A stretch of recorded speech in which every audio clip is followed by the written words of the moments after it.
Assalamualaikum warahmatullahi wabarakatuh. Waalaikumsalam. Waalaikumsalam warahmatullahi wabarakatuh. Alhamdulillahirrahmanirrahim. Kita masih diberikan kesehatan dan juga kita diberikan kesempatan oleh Allah Subhanahu wa taala sehingga pada hari Sabtu pagi yang cerah ini kita masih dapat berkumpul gitu ya untuk insya Allah akan mengikuti kajian kitab yang pada hari ini kita akan mengambil tema mengenai perlindungan perempuan dan anak terkait dengan adanya pandemi COVID-19.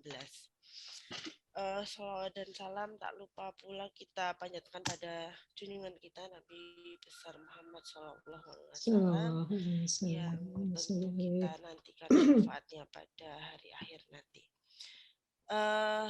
Terima kasih sekali atas kesempatan yang sudah diberikan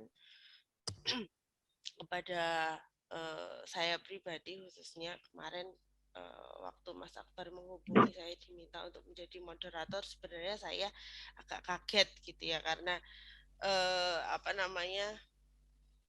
saya belum pernah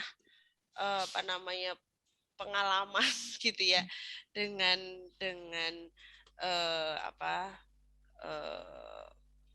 agenda seperti ini gitu ya sehingga kemarin sebenarnya iya apa enggak tapi ya Bismillah saya coba gitu ya. Jadi ini sebenarnya masih agak grogi nih Bapak Ibu saya. Oke, mungkin langsung saja untuk kitab pada pagi hari ini kita akan mendengarkan paparan gitu ya dari dua narasumber kita, ibu-ibu yang hebat-hebat gitu ya. Saya pribadi sebagai ibu muda gitu ya, saya salut gitu dengan sepak terjang dua ibu-ibu narasumber kita. Yang pertama adalah Dr. Arifah Rahmawati. Beliau adalah dokter di bidang konflik, resolusi konflik seperti itu yang saat ini menjadi Dewan Pakar IJMI Sleman dan mengajar di S2 Magister Resolusi Konflik UGM. Kemudian yang kedua adalah Ibu Islamiatur Rahmah. Beliau ini juga aktif di Aisyah dan saat ini Bu Islam sendiri adalah kabid saya di IJMI, kabid untuk perempuan dan anak yang saat ini beliau juga mengajar di Universitas Aisyah. Oke, langsung saja tanpa berpanjang lebar, mari kita bisa awali acara hari ini dengan membaca Bismillah. Bismillahirrahmanirrahim. Untuk itu saya segera berikan waktu kepada para pembicara Bu Dr. Arifah dan Bu Islamiatur Rahmah untuk memaparkan materinya. Yang pertama nanti mungkin dari Bu Arifah terlebih dahulu yang akan memberikan paparan secara umum tentang bagaimana perlindungan perempuan dan anak di era pandemi COVID-19 yang kemudian nanti akan dilanjutkan oleh Bu Islam. Monggo Bu Arifah, saya persilahkan. Terima kasih Mbak Mauli. Saya kira sama-sama ya kita belajar dalam forum ini. Saya kira terima kasih sudah disediakan forum untuk lebih saling mengenal dan kemudian bisa saling belajar. Saya kira Bapak dan Ibu peserta kajian yang saya hormati, Assalamualaikum warahmatullahi wabarakatuh. Waalaikumsalam. Alhamdulillahirabbil alamin, dengan izin dan rahmat Allah Subhanahu wa taala, pagi ini kita masih bisa bersilaturahmi melalui ngaji kitab IJMI Sleman ini gitu. Dan semoga Bapak Ibu kita semua diberikan kesehatan, kemudahan, dan kelancaran untuk semua ikhtiar yang sedang dan akan dilakukan. Paling tidak hari ini dan di masa-masa yang akan datang, gitu ya. Nah, Bapak dan Ibu, seperti disebutkan oleh Mbak Mauli tadi, pada kajian pagi ini, saya dan Mbak Islam nanti akan berbagi tugas, dan kami sengaja memilih topik dengan tema pasca pandemi, gitu ya. Nah, mungkin pertanyaannya mengapa pasca pandemi, gitu kan? Pandeminya sendiri belum selesai, masih ada, masih melingkupi kita semua, gitu, dan mungkin masih juga mengkhawatirkan kita semua. Jadi memang betul pandemi COVID ini masih tetap harus kita waspadai sebagai sebuah ancaman, karena kasusnya masih saja kita dengar ada di mana-mana. Toa di masjid juga masih memberitahukan akan adanya kematian akibat COVID seperti itu. Tapi menurut saya sudah lebih dari 1 tahun ini kita berada dalam situasi seperti itu, gitu ya. Maka pengetahuan kita, pengalaman kita, kebijakan, kearifan kita barangkali juga akan membantu kita untuk bisa menghadapi pandemi ini menjadi dengan lebih baik lagi, gitu ya. Jadi pandemi masih ada, namun saya kira kita juga perlu mulai berpikir secara positif, mulai berharap bahwa meski ini belum selesai, namun kita juga mulai perlu berpikir untuk yang dikatakan Ismi Sulaiman itu ngurumat atau ngurumati, gitu ya, atau memberikan perhatian khususnya kepada kelompok-kelompok yang seringkali dalam ilmu sosial itu disebut kelompok rentan. Kelompok rentan yang menjadi korban berlapis dari adanya pandemi ini. Nah, siapa itu para kelompok rentan, gitu ya? Dalam kajian ilmu sosial, kelompok rentan ini ada beberapa golongan. Nah, di antara mereka adalah para perempuan, para janda, kemudian anak-anak, baik itu yatim, piatu maupun yatim piatu, dan orang-orang dengan kebutuhan khusus, gitu ya. Nah, deretannya masih ada lagi, tetapi pada pagi hari ini kami ingin lebih khusus menyoroti 3 kelompok masyarakat yang dikategorikan sebagai kelompok rentan, yaitu perempuan, anak-anak, dan orang-orang dengan kebutuhan khusus, gitu ya. Nah, mereka ini disebut sebagai kelompok rentan, gitu ya, karena identitas mereka tersebut, mereka biasanya menghadapi berbagai hambatan, baik itu secara ekonomi, sosial, maupun budaya, yang kemudian hambatan-hambatan itu membatasi kesempatan dan peluang mereka untuk bisa melakukan aktivitas sosial dan berpartisipasi di dalam kelompok secara penuh, gitu ya. Jadi ada persoalan di situ, gitu ya.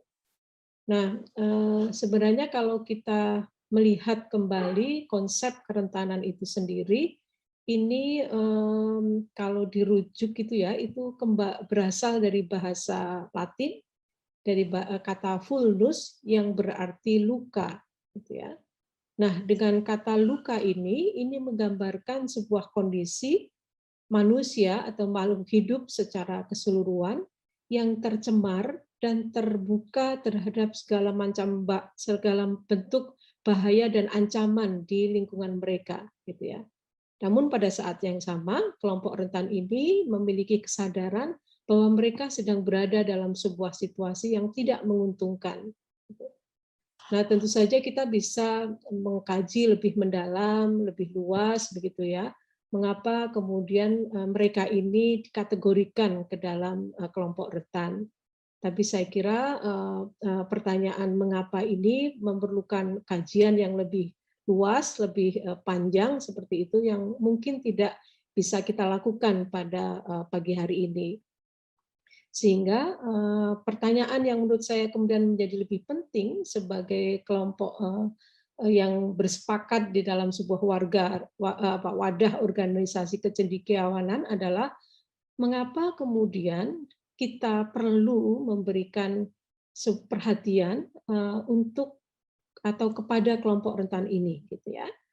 Nah, saya kira sebelum kajian ini muncul pun Mas Akbar dan teman-teman sudah membuat gagasan program Rumat, dan itu saya kira sangat baik sekali, dan saya kira kajian pagi ini ingin mendukung lebih jauh terhadap gagasan tersebut.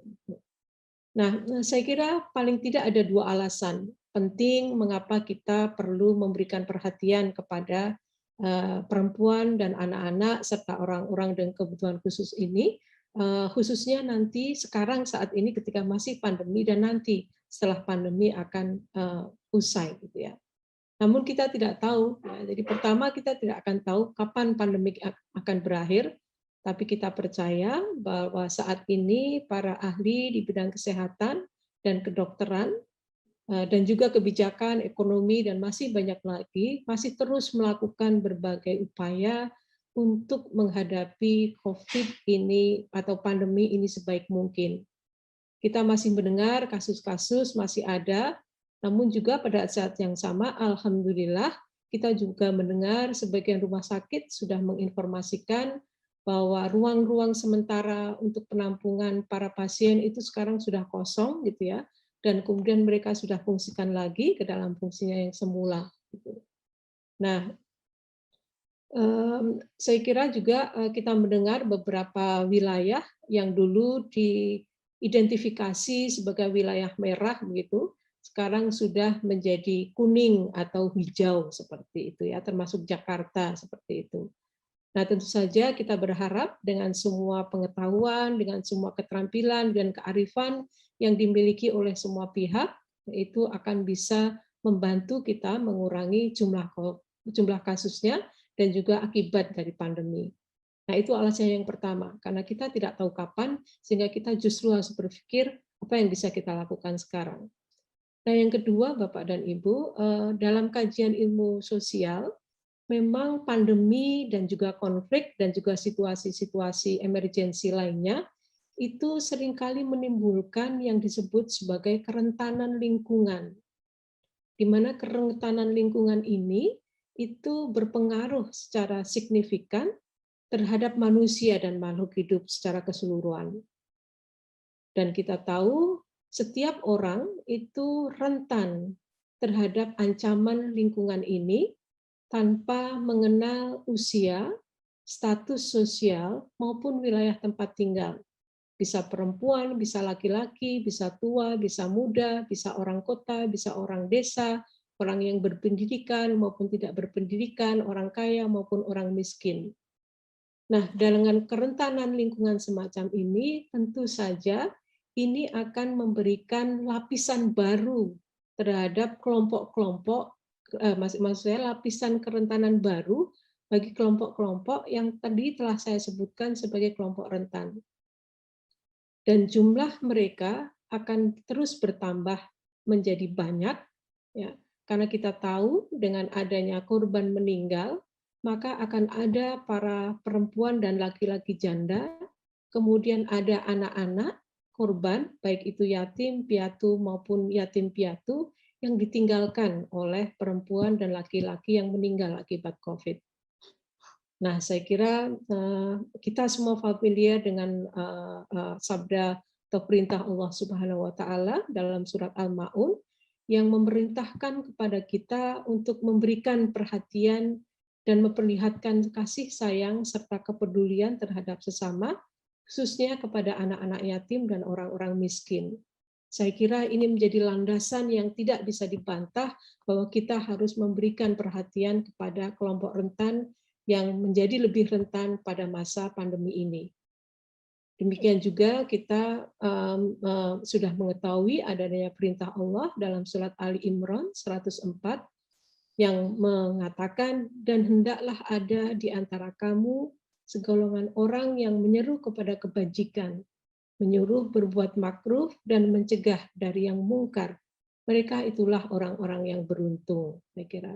Nah, saya yakin landasan-landasan ini sudah secara cermat dikaji oleh teman-teman pengurus ISMI, sehingga kemudian muncullah program Rumat Sleman itu, gitu ya. Nah, dengan demikian dua alasan itu Bapak Ibu nanti akan kami kaji lebih jauh, Dan nanti terutama Mbak Islam akan melihat kepada bagaimana situasi orang-orang dengan berkebutuhan khusus atau kelompok disabilitas. Nah, Bapak Ibu hadirin ngaji kitab yang saya hormati, dalam bulan Agustus ini saja saya sudah menerima berbagai informasi dan berita terkait dengan jumlah anak-anak yatim piatu dan yatim piatu sebagai akibat COVID ini, gitu ya. Nah, pada awal bulan Agustus, minggu pertama, saya kira saya membaca di koran Tribun bahwa ada sekitar 150 anak yatim piatu di wilayah DIY, dan sebagian besar itu mereka ada di Kabupaten dan Sleman, gitu. Nah, tapi kemudian kemarin baru saja saya bertemu dengan Putri Setiawati, gitu. Dia mengatakan bahwa di wilayah kota Yogyakarta saja sudah ditengarai ada 85 anak yatim piatu korban COVID, gitu ya. Dan kemudian juga dari salah satu teman yang menjadi kepala dukuh Dindiro, Bantul, itu menginformasikan kepada saya bahwa untuk Kelurahan Panggung Harjo Sewan, Bantul saja, itu sudah tercatat ada sekitar 32 anak yatim piatu yang mereka usianya antara mereka yang berada di tingkat taman kanak-kanak sampai menjadi mahasiswa. Ya. Nah, sayang sekali memang saya justru belum mendengar data khusus mengenai situasi Sleman. Mungkin nanti ada di antara Bapak Ibu yang memilikinya dan bisa dibagikan di sini, gitu ya. Namun kita dan saya yakin dan percaya bahwa jumlah atau data dan angka dan statistik ini akan terus bertambah. Mengingat proses pendataan dan juga kasusnya masih terus ada dan update itu masih terus dilakukan. Nah, saat ini yang saya tahu sedang terus berupaya melakukan assessment dan pendataan, khususnya di Kabupaten Sleman, ini adalah Pusat Studi Gender UII. Nah, saya tidak tahu apakah Mbak Mauli terlibat di dalamnya, tapi saya mendengar mereka saat ini memang sedang fokus pada melakukan assessment dan pendataan terkait korban konflik, khususnya anak-anak dan perempuan janda, gitu ya, di Kabupaten Sleman. Nah, Bapak dan Ibu yang saya hormati, dari sekian banyak ancaman yang sangat mungkin menjerat para perempuan dan anak-anak korban pandemi ini, menurut saya yang penting untuk diperhatikan lebih jauh adalah adanya jerat kekerasan atau spiral kekerasan, ya, yaitu sebuah kekerasan yang pada akhirnya akan menimbulkan kekerasan baru. Nah, kalau kita melihat kekerasan itu sendiri berarti adalah semua bentuk tindakan, perkataan, sikap, kebijakan, maupun sistem yang menyebabkan kerusakan bagi pihak-pihak tertentu secara fisik, mental, sosial, lingkungan, yang kemudian kekerasan ini akan menghalangi mereka untuk meraih potensinya secara penuh. Ya. Sehingga dengan kondisi seperti ini, kita tahu tadi saya sudah menyampaikan adanya kekerasan lingkungan akibat pandemi ini, maka kekerasan itu pada akhirnya akan menjadi sebuah realitas yang bersifat multidimensi bagi kelompok rentan ini. Dan kekerasan-kekerasan dalam segala bentuknya ini tidak akan bisa kita pisahkan. Apakah ini sebuah kekerasan yang sifatnya personal, yang sifatnya institusional, maupun yang sifatnya struktural, gitu ya. Nah, dalam melihat kekerasan dalam 3 bentuk ini, ada cara pandang lain yang dikemukakan oleh seorang ahli kekerasan dan perdamaian bernama Johan Galtung. Dia menggambarkan kekerasan itu sebagai sebuah segitiga dengan 3 sudut atau dimensi yang saling terkait satu dengan lain, gitu ya. Nah, 3 dimensi kekerasan ini bentuknya adalah kekerasan langsung atau kekerasan fisik, dan juga ada kekerasan kultural dan juga kekerasan struktural, gitu ya. Nah, kalau diibaratkan sebagai sebuah gunung atau katakanlah gunung es begitu yang hanya bisa kita lihat puncaknya saja, maka puncak gunung es itulah yang disebut atau dikenal sebagai dimensi kekerasan fisik atau kekerasan langsung yang dengan mudah kita lihat gitu ya. Tetapi yang lebih berbahaya lagi, ada dua dimensi lain dalam segitiga atau gunung kekerasan ini yang seringkali tidak bisa dengan mudah kita lihat, yaitu dimensi kekerasan yang bersifat kultural dan yang bersifat struktural. Gitu ya. Nah, bagaimana kemudian cara pandang kekerasan ini kita gunakan untuk melihat ancaman kekerasan yang akan menimpa kelompok rentan, gitu ya. Nah, mungkin ilustrasinya adalah seperti ini. Ketika kita membayangkan seorang anak yatim atau anak piatu atau yatim piatu, gitu ya, dia pada situasi tertentu mengalami kekerasan secara fisik, secara langsung. Karena situasinya itu kemudian misalnya menjadikan mereka rentan untuk dirundung atau dibully gitu ya, entah itu oleh keluarganya, oleh teman-temannya, teman sekolahnya, teman di kampungnya dan seterusnya gitu ya. Nah, kekerasan yang sifatnya langsung ini pada akhirnya pada situasi tertentu bisa mendorong mereka terjebak dalam kekerasan yang sifatnya kultural.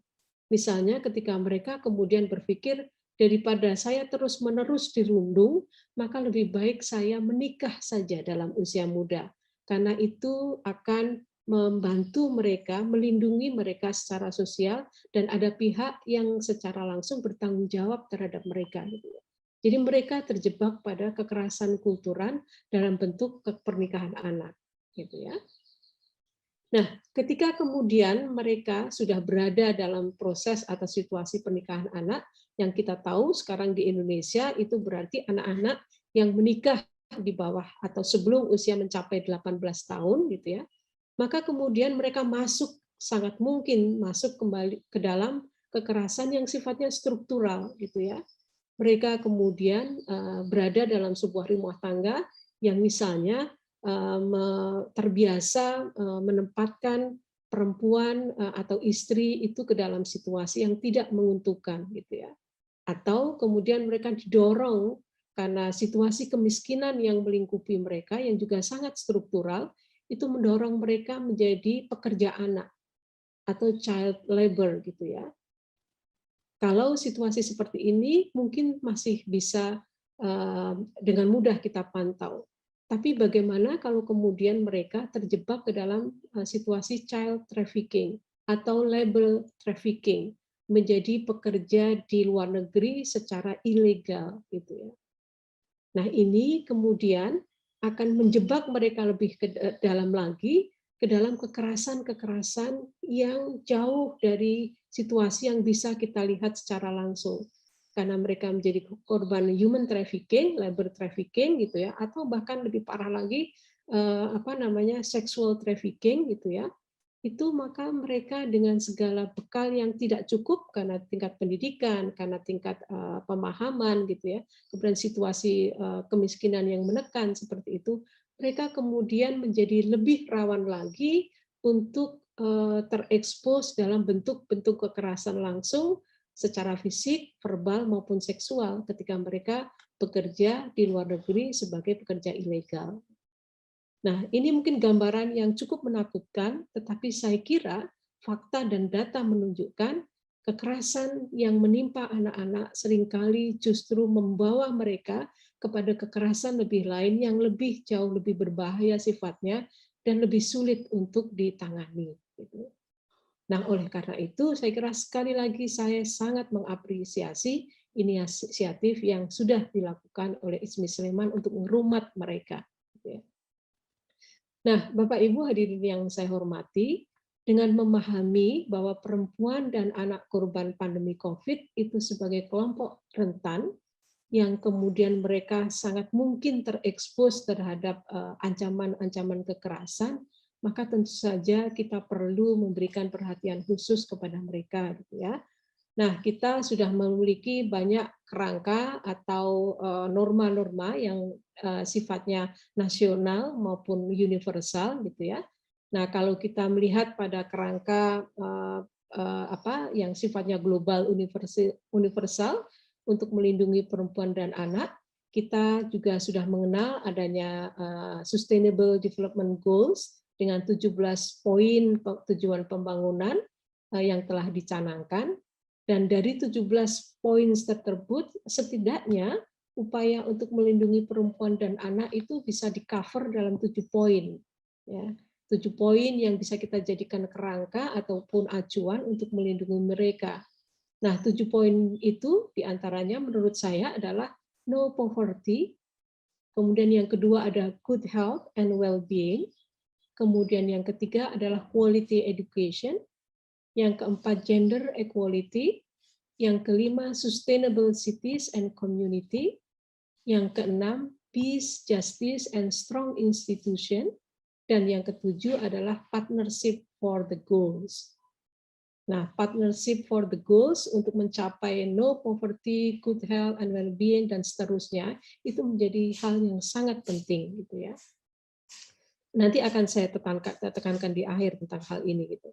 Nah, kemudian kalau kita melihat pada kerangka atau payung hukum secara nasional untuk melindungi anak, saya kira sudah ada konvensi hak anak gitu ya, yang sudah dicanangkan pada tahun 1989, dan pemerintah Indonesia sudah meratifikasi konvensi hak anak tersebut pada tahun 90, dan kemudian pada tahun 2002 pemerintah Indonesia mengeluarkan undang-undang untuk melindungi anak-anak di Indonesia, gitu ya, Undang-Undang Nomor 23 tahun 2002.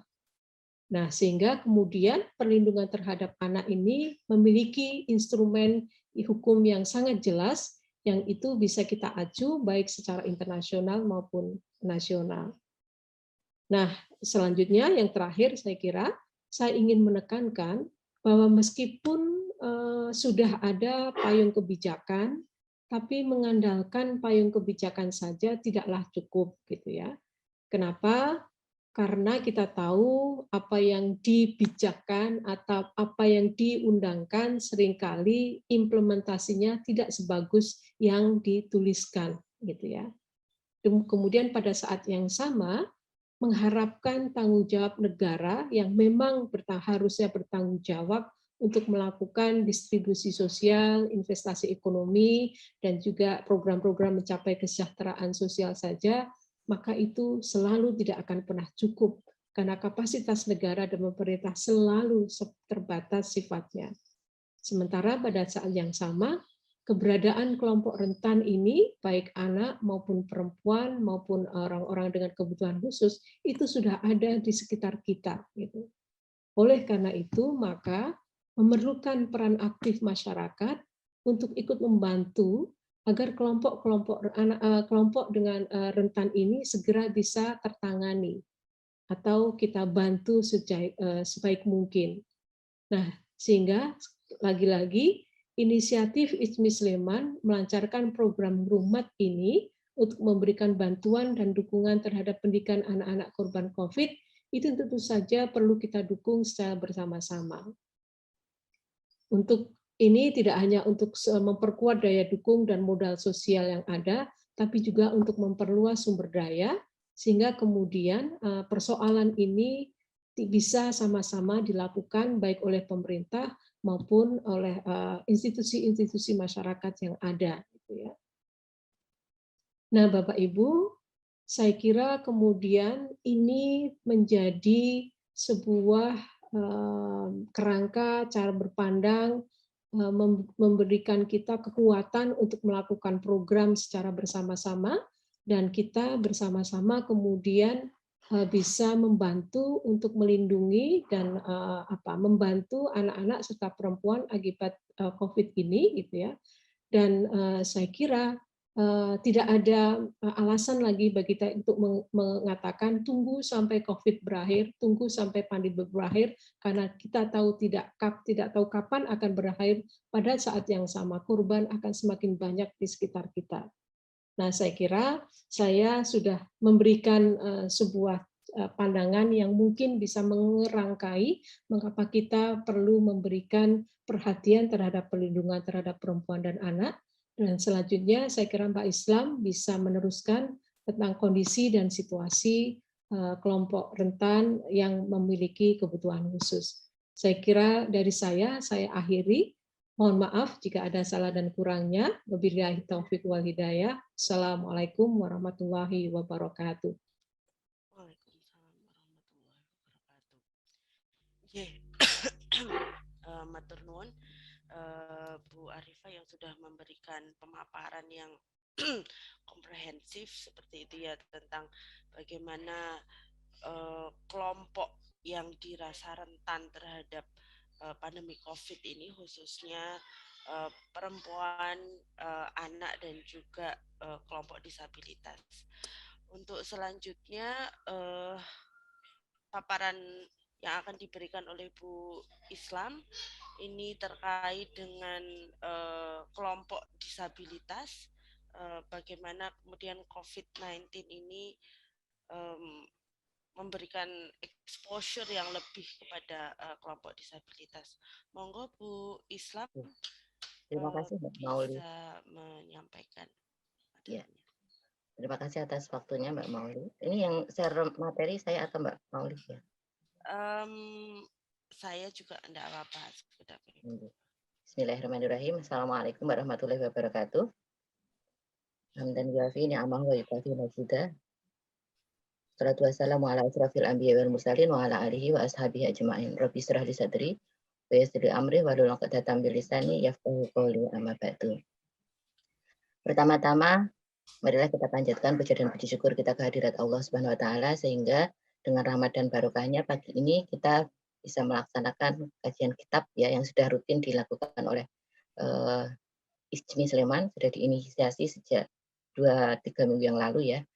Yang kemudian kami juga mengucapkan terima kasih yang sebanyak-banyak atas waktunya kepada Mas Akbar dan juga kepada Mbak Arifah ya yang sudah berdiskusi sejak awal, pada Mbak Mauli juga terima kasih atas diberikan waktunya, dan kepada Bapak Ibu sekalian yang sudah menghadiri pada acara pagi hari ini.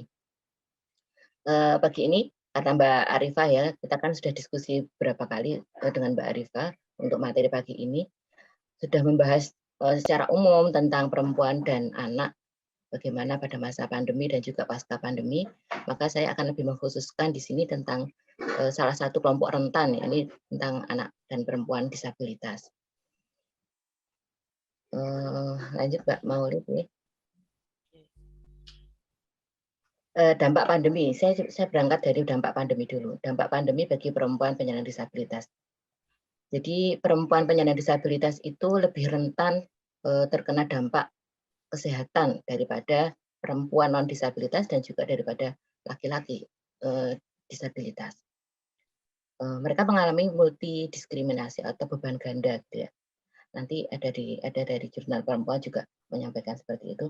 Mayoritas dari perempuan penyandang disabilitas itu bekerja di sektor informal, yang ini mereka sebagai pemijat, kemudian sebagai penjahit, kemudian juga ada yang menjadi penjual atau membuka laundry atau yang lainnya, yang itu merupakan pekerjaan-pekerjaan yang bagi mereka itu sangat rentan untuk ini tertular oleh virus corona ini. Dan mereka mengalami kondisi yang sangat membingungkan sebenarnya pada posisi-posisi ini. Membingungkannya begini, apakah tetap di rumah dengan tidak mendapatkan penghasilan atau harus keluar ketika nanti yang harus berjualan ataupun yang harus mencari order gitu ya, kan harus ke kios, atau kalau yang di rumah berarti bisa di rumah gitu ya. Kalau memijat kan berarti harus menerima pelanggan gitu ya. Dengan menerima itu tidak menerima pelanggan atau tetap dengan WFH yang aturan pemerintah dengan mematuhi itu, tapi akhirnya mereka tidak mendapatkan penghasilan. Itu kebingungannya seperti itu. Karena mereka tidak punya penghasilan tetap. Yang beda dengan misalnya pegawai ataupun ini yang sudah punya penghasilan tetap.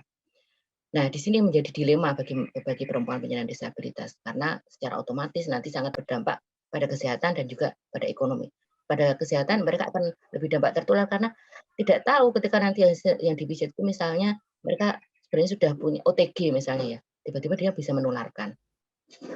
Nah ini kan mereka bagi yang netra tidak bisa melihat gitu ya, tidak bisa melihat apakah pasien yang dipijat itu dia COVID atau tidak. Nah ini menjadi rentan untuk tertular karena itu.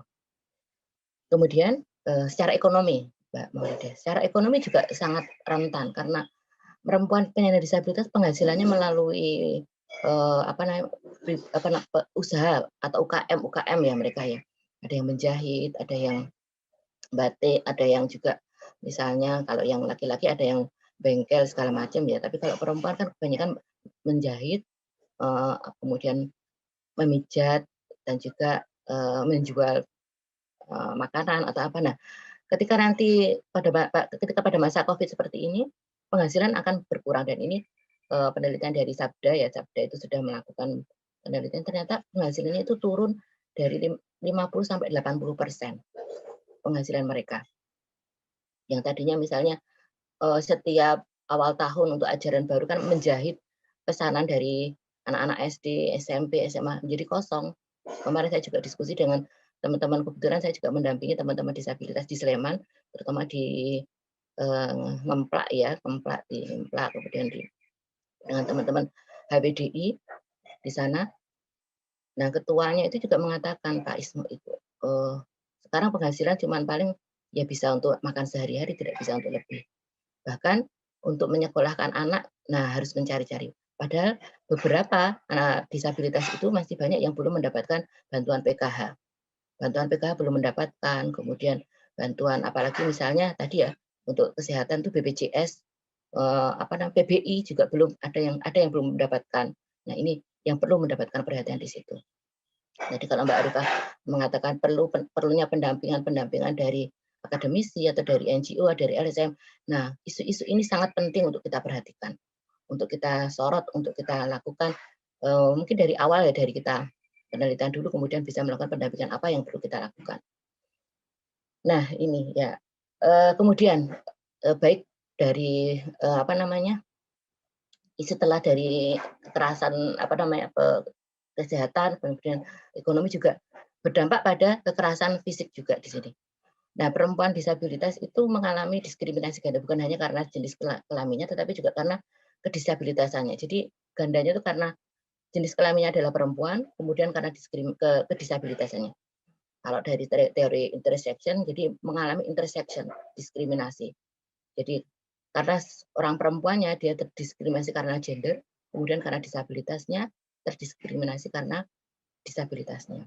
Dan itu akan mendapatkan dampak kekerasan yang berlipat. Tentu saja kekerasan ini biasanya yang melakukan adalah orang terdekat. Bisa pamannya, bisa kakeknya, bisa juga orang kepercayaannya atau pendamping ataupun bukan pendamping ya, maksudnya pacarnya gitu ya, yang dia tidak bisa menolak karena tidak tahu caranya, belum ada edukasi tentang kespro ke sana. Kurangnya edukasi kespro di sana, kurangnya edukasi menolak atau asertif bagi anak dan perempuan penyandang disabilitas. Nah, di sini kemudian HWDI itu mengajukan beberapa rekomendasi ya dari penelitiannya 1.680 responden ya ini. Mereka melakukan penelitian ternyata perempuan disabilitas itu mengalami kerentanan lebih berganda daripada laki-laki disabilitas dan perempuan non disabilitas. Nah, apa yang mereka usulkan adalah keadilan atau kesetaraan gender, kemudian inklusivitas dan interseksionalitas isu. Nah, berdasarkan melakukan kegiatan-kegiatan berdasarkan intersection. Jadi, Bapak Ibu sekalian, nanti kita melakukan penelitian ataupun pengabdian masyarakat, diharapkan ketika melakukan analisis atau program-program itu bisa juga berdasarkan intersection isu antara disabilitas dengan perempuan di sini. Sangat rentan sekali dan sangat berhimpitan. Ketika kita misalnya menggambarkan dengan diagram Venn, itu sangat berkaitan ya antara perempuan dan juga antara disabilitas. Banyak persinggungan-persinggungan yang itu bisa menyebabkan diskriminasi. Ya, selanjutnya Mbak. Bisa dilanjutkan ya. Selanjutnya Mbak Maulida. Ya, di sini kalau tadi tentang perempuan. Nah, sekarang tentang bagaimana sih dampaknya bagi anak disabilitas. Nah, di sini juga hampir sama ya, perempuan dan anak disabilitas itu akan mengalami dampak ketika masa pandemi itu lebih daripada anak non disabilitas. Yang pertama, mereka juga sulit untuk mengikuti pendidikan online.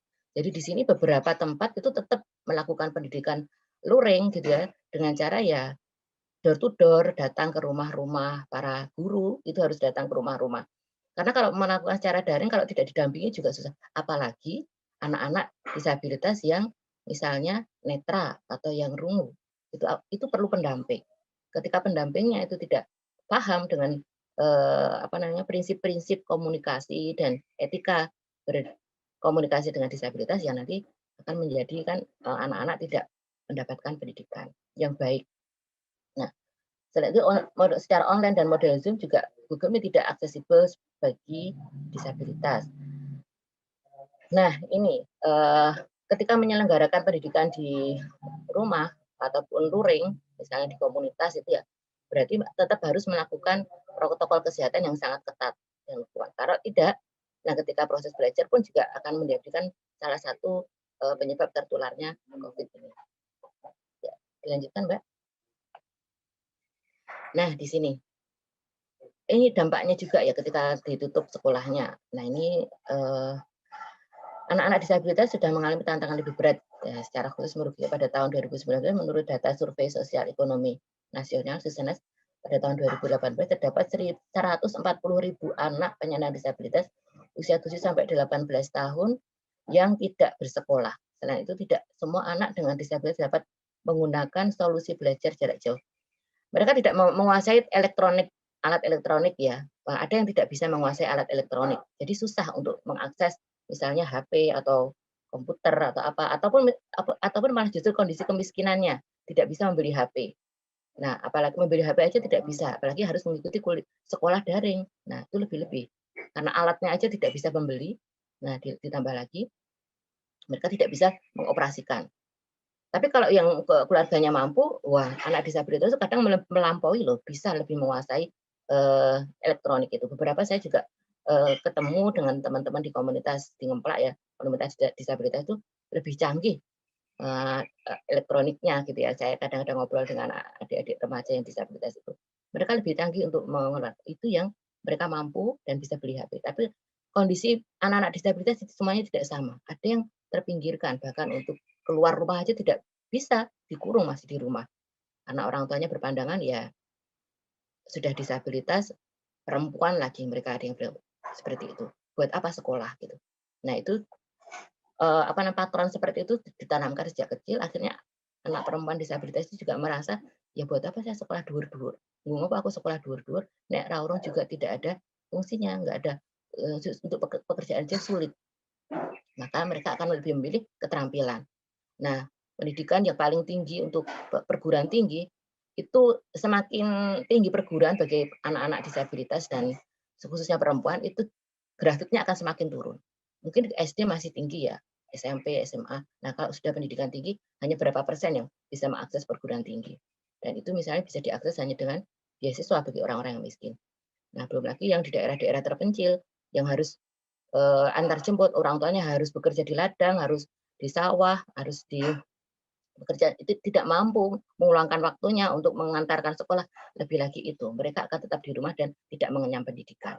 Itu yang beberapa kali kemarin ya disertasi saya pendidikan bagi anak perempuan penyandang disabilitas, mereka terpuruk dalam hal pendidikan karena itu, baik di Sleman ataupun Gunung Kidul, Kulon Progo hampir sama, masih ada anak-anak yang belum mengenyam pendidikan. Dan ini pendekatan untuk belajar kejar paket ABC untuk inklusi juga masih belum menjadi prioritas oleh pemerintah. Program pemerintah baru program untuk mendekatkan sekolah. Padahal sekolah dari rumah ke sekolah itu sangat jauh. Ini juga menjadi. Nah, apalagi sekarang kondisi COVID yang tidak harus ke sekolah. Nah, lebih-lebih lagi mereka akan lebih sulit mendapatkan akses pendidikan. Dilanjutkan, Mbak. Ya, ini pencegahan dari terpaparnya COVID. Ya, ini kita bagaimana ini saya mengambilkannya dari beberapa protokol atau perlindungan yang dilakukan oleh KPPA dan juga ada yang menulis dari pemerintah juga ya. Penyediaan media informasi dan aksesibel yang menjangkau semua perempuan disabilitas yang beragam. Ini untuk perempuan ya. Kemudian media informasi yang dibuat secara aksesibel sesuai dengan bahasa yang mudah dipahami. Kemudian media informasi visual bagi perempuan disabilitas, rungu, wicara, dan menggunakan juru bahasa isyarat. media informasi audio bagi perempuan disabilitas yang netral, kemudian media informasi yang ditujukan kepada orang tua penyandang disabilitas atau masyarakat untuk memastikan bahwa perempuan disabilitas berat, ganda, multi dapat menerima informasi dengan benar. Jadi memang untuk penanganan penyandang disabilitas itu memang membutuhkan perlakuan khusus, gitu ya. Bagaimana kita memposisikan mereka bukan sebagai objek, tapi juga menjadi sebuah subjek. Pendekatannya adalah pendekatan sosial model, bukan pendekatan medical model dan pendekatan charity model. Nah ini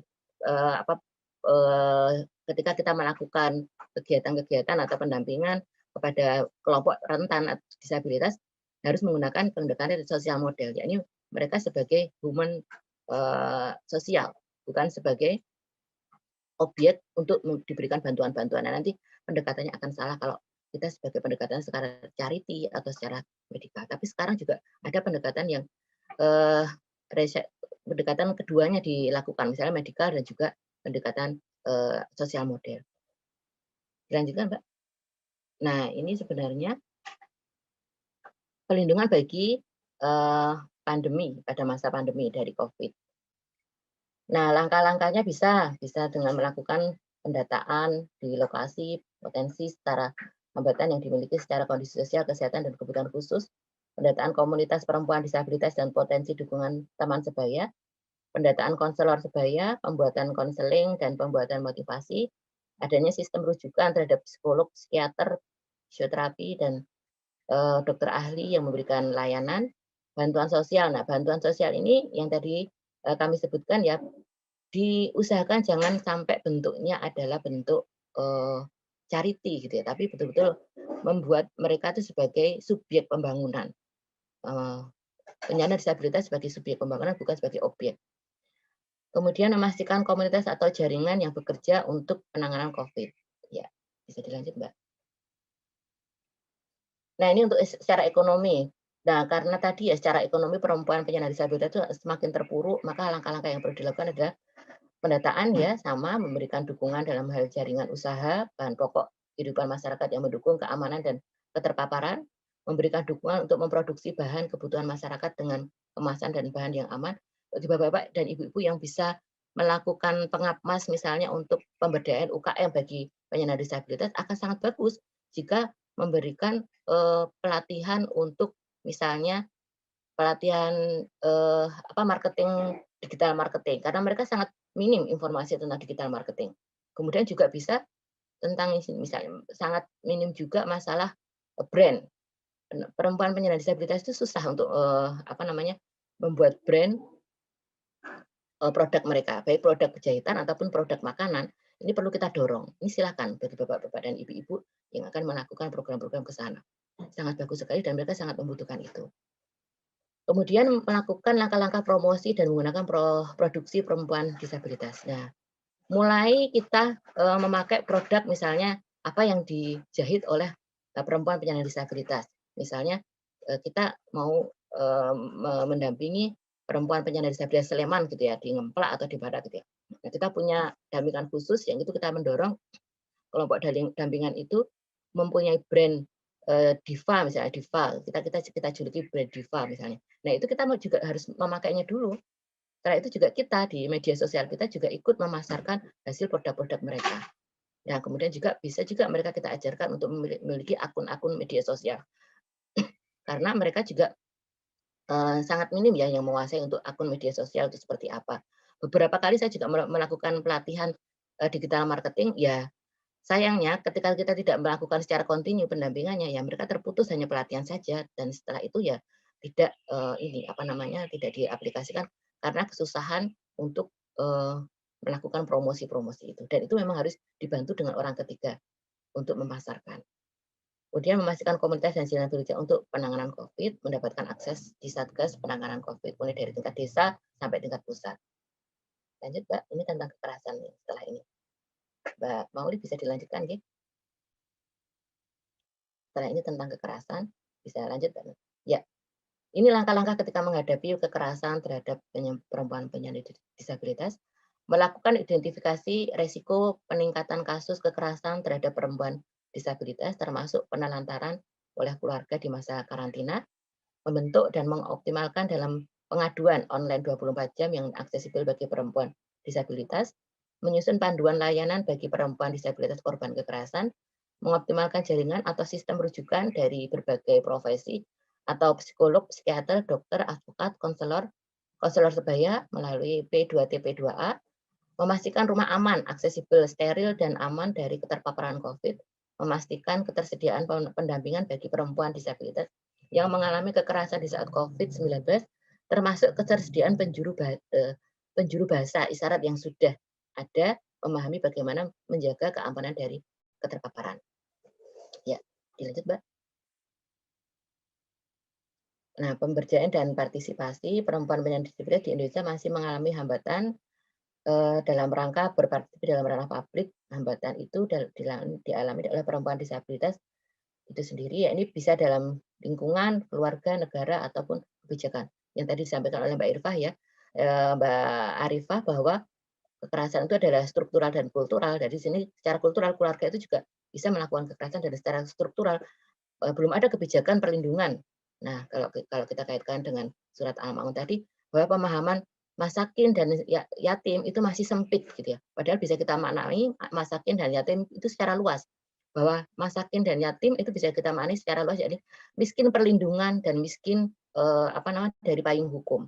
Jadi mereka anak-anak disabilitas dan perempuan disabilitas itu miskin perlindungan dari payung hukum. Maka pemerintah tidak memberikan kurang atau belum memberikan kebijakan yang aksesibel, yang sesuai dengan kebutuhan penyandang disabilitas. Dilanjutkan, Mbak. Nah, ini untuk anak ya, perlindungan anak pada masa pandemi, memberikan informasi tentang pandemi yang benar, mendampingi anak disabilitas, memberikan ruang belajar ideal. Jika pembelajaran secara luring harus tetap dengan protokol kesehatan. Lanjut, Mbak. Oh, sudah selesai. Ya, saya kira sudah cukup, Mbak. Terima kasih Bapak Ibu sekalian. Mungkin bisa kita lanjutkan dengan diskusi. Assalamualaikum warahmatullahi wabarakatuh. Waalaikumsalam warahmatullahi wabarakatuh. Matur nuwun Bu Islam yang tadi sudah memaparkan bagaimana kelompok kerentanan dari kelompok disabilitas ini pada pandemi COVID-19. Nah, kita masih punya waktu 7 menit Bapak Ibu untuk melakukan diskusi. Kalau ini saya baca di chat, ini tadi Pak Mustafa ini sudah menyampaikan beberapa pertanyaan yang juga sudah ditanggapi oleh Bu Arifah. Model kelembagaan seperti apa yang bisa mengakomodir termasuk mendata dan menyelesaikan permasalahan perlindungan perempuan, anak, dan kelompok disabilitas pasca pandemi. Siapa yang bertanggung jawab dalam leading sektor ini? Mungkin dari Bu Islam ada tanggapan, komentar gitu ya untuk pertanyaan Pak Mustafa. Ya. Mbak Mauli sebentar, satu lagi selain apa yang tertulis itu, saya kira kita harus ini ya realistis bahwa selama ini memang data ini menjadi persoalan utama kita. Nah, menurut saya cara yang sebenarnya lebih tepat adalah sistem bottom up itu. Apapun itu, tidak hanya pendataan tapi juga program itu harusnya lebih bottom up. Jadi dari lingkungan yang paling kecil dulu, kemudian baru naik ke atas gitu. Tapi atasnya, pusatnya itu sudah memberi payung, hanya kemudian pelaksanaannya harusnya ke bawah gitu. Kalau saya melihat selama pandemi COVID ini, menurut saya sudah sangat luar biasa perkembangannya gitu. Karena negara itu betul-betul turun sampai ke tingkat RT dan kelurahan, termasuk pendataan, kemudian mendampingi para korban kalau kita bicara COVID gitu ya, itu sudah baik. Gitu. Jadi kalau model atau mekanisme bottom up seperti ini terus dilakukan, saya kira persoalan akut mengenai data untuk tujuan apapun itu akan bisa ditangani gitu ya. Itu sih tambahan dari saya, selain bahwa ya memang harus negara yang bertanggung jawab, tapi kan sekali lagi saya bilang tidak mungkin hanya mengharap tanggung jawab negara seperti itu. Matur nuwun, monggo Mbak Islam kalau mau menambahkan. Sepakat kalau Mbak Arifah bahwa tidak hanya pemerintah saja, tapi semua pihak, multi pihak di sini, multi stakeholder ya, semua stakeholder punya bertanggung jawab terhadap pendataan. Pertama ya tentang pendataan dulu. Jadi pengalaman saya ketika saya mencari data penyandang disabilitas itu sebenarnya Mbak Rifa itu sangat sulit sekali Mbak. Bahkan saya untuk mencari data disabilitas itu sampai mengorek-ngorek data di PKH, penerima bantuan keluarga harapan itu. Itu baru ketemu data tentang disabilitas. Tapi kalau data khusus disabilitas sendiri, itu sangat belum real untuk di setiap kecamatan ataupun desa, belum secara spesifik. Nah, ini yang perlu kita dorong. Nah, ini siapa yang bisa membantu di sini? Banyak kelompok-kelompok sebenarnya yang bisa kita ajak kerjasama, misalnya dengan HWDI, kemudian dengan PPDI, juga dengan Pertuni. Nah, itu kelompok-kelompok disabilitas itu bisa juga kita gandeng. Nah, yang bertanggung jawab di sini tidak hanya pemerintah, tapi bisa juga kita, kaum akademisi, itu juga bisa melakukan pendataan itu. Tadi yang disampaikan Mbak Arifah ya, teman-teman dari UII baru melakukan pendataan itu. Juga dari NGO yang melakukan pendampingan disabilitas, misalnya dari Sigap, dari Sabda juga ada Cikal, ada yang lainnya. Itu mereka melakukan pendampingan kelompok-kelompok disabilitas. Nah, itu bisa juga diajak kerjasama untuk melakukan pendataan ini secara real, benar.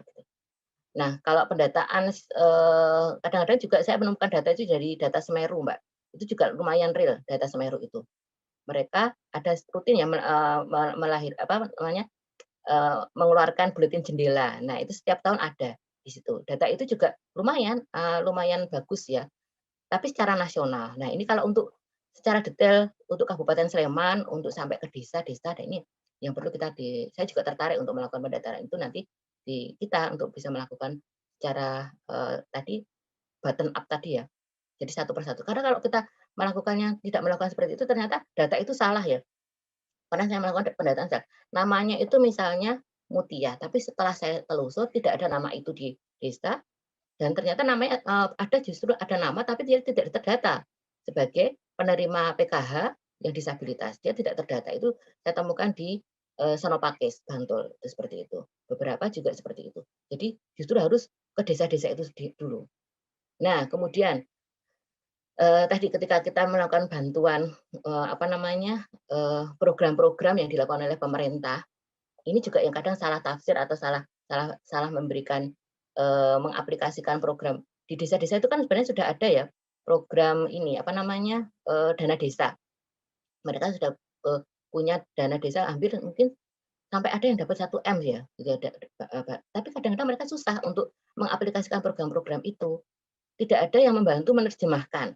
Nah, ini alhamdulillah teman-teman dari Kecamatan Ngemplak dan itu tuh sudah selalu menggandeng saya untuk menerjemahkan program-program untuk penyandang disabilitas di sana. Jadi sudah ada beberapa program untuk bantuan kadang ada bantuan alat untuk mereka. Nah, kalau di Kulon Progo itu pernah ditemukan tidak sesuai gitu ya, anak disabilitas daksa sebenarnya dia yang dibutuhkan bukan walker gitu ya, tapi misalnya tongkat atau yang lainnya, tapi yang dikasih walker gitu. Nah, itu kan salah kadang. Nah, itu karena apa? Tidak adanya pendataan yang spesifik yang sampai ke door to door tadi.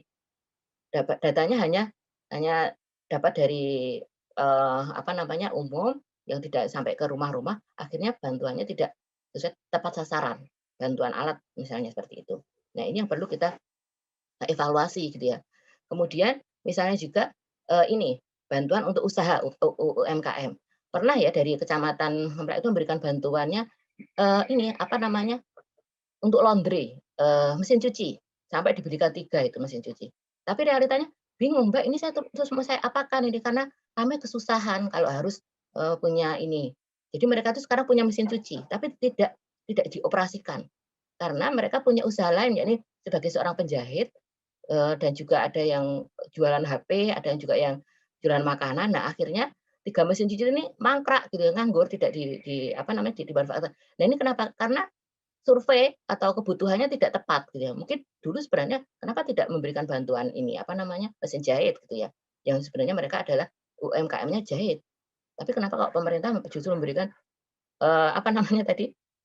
mesin cuci yang akhirnya tidak dipakai karena kalau itu mesin cuci itu diberikan komunitas kan akhirnya akan berebut ya untuk menjaring mereka harus punya kios, itu kan berat juga. Kios yang nyewanya mahal, Mbak, harus di mana kalau harus nyewa kios. Kalau diletakkan di salah satu rumah, nanti gimana kami harus datang ke rumah ini, padahal kami juga punya tanggungan pekerjaan yang lain. Nah, itu yang menjadi kerepotan. Itu pengalaman kemarin seperti itu. Jadi perlunya tadi ya pendataan yang secara real dan betul-betul sampai kepada sasaran yang tepat gitu.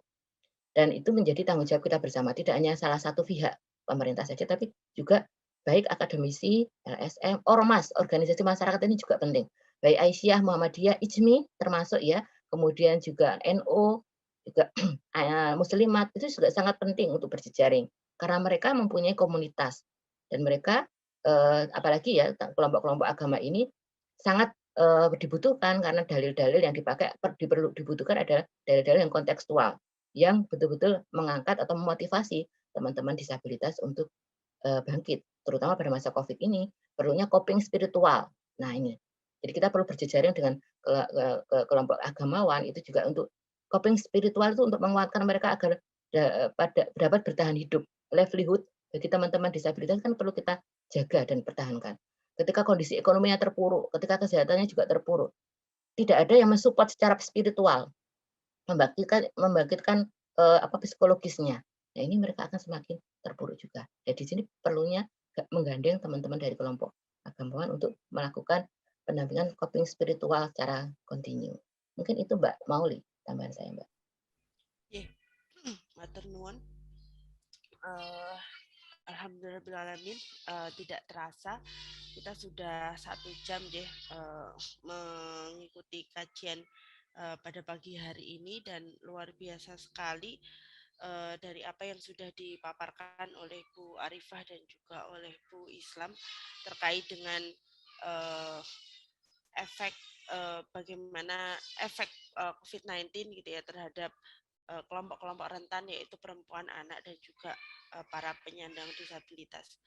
Dan jika saya bisa menyimpulkan ada beberapa poin yang bisa kita pahami pada kajian pagi hari ini. Yang pertama yaitu bahwa kebijakan dari pemerintah ini sudah baik gitu ya dalam memberikan payung program pemberian bantuan gitu ya terhadap perempuan, anak dan juga penyandang disabilitas. Akan tetapi itu tidak cukup gitu ya karena bagaimanapun kemampuan pemerintah juga terbatas, maka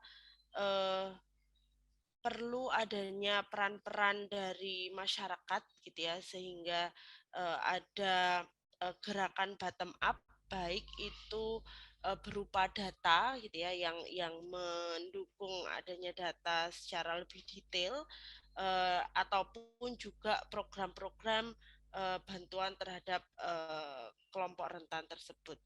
Dan juga tadi yang di garis bawahi oleh Bu Islam adalah bahwa bantuan kepada penyandang disabilitas ini sebaiknya tidak hanya sebatas menjadikan kelompok disabilitas ini sebagai objek tetapi juga sebagai subjek. Ini dirasa lebih tepat gitu ya berupa pemberdayaan terhadap para kelompok disabilitas ini dan kelompok-kelompok yang juga harus mengambil peranan dalam membantu kelompok rentan ini tentunya bisa berupa akademisi yaitu kita yang tergabung dalam IJMI dan juga NGO serta ormas yang ada. Ya, saya kira itu yang bisa kita simpulkan dari kajian pada pagi hari ini. Terima kasih sekali lagi untuk para pembicara dan juga kepada Bapak Ibu atas kehadirannya. Dari saya apabila ada kekurangan saya mohon maaf. Saya akhiri. Terima kasih. Assalamualaikum warahmatullahi wabarakatuh. Warahmatullahi wabarakatuh. Terima kasih Bu Arifah, terima kasih Mbak Islam. Sami-sami Mas Akbar dan sudah disambungkan temanya untuk minggu depan ya. Saya kira mantap ini. Yes, bagus. Insyaallah saya bergabung. Matur nuwun Mas Akbar. Monggo, kita tutup.